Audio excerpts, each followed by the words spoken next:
చూడండి మఠం ఎంత అందంగా ఉందో. ఇక్కడ పాంచపాండవులు అనేవాళ్ళు తపస్సు చేశారంట. కొంచెం నాక తడబడింది, ఏమనుకోద్ది ఫ్రెండ్స్. చాలా చక్కగా ఉంది పాండవ మఠం. అందరూ చక్కగా తపస్సు చేసుకునేవారు. ఇది ఒక గృహ, చూడండి ఎంత చక్కగా ఉందో.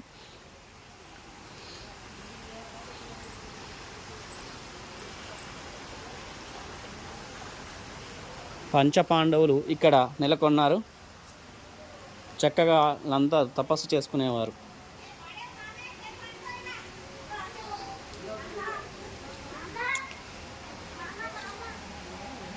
ఇది ఒక గృహ,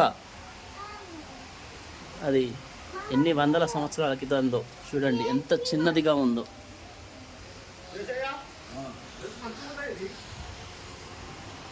అయ్యగారు చాలా చక్కగా నమస్కారం చేశారే మీరు.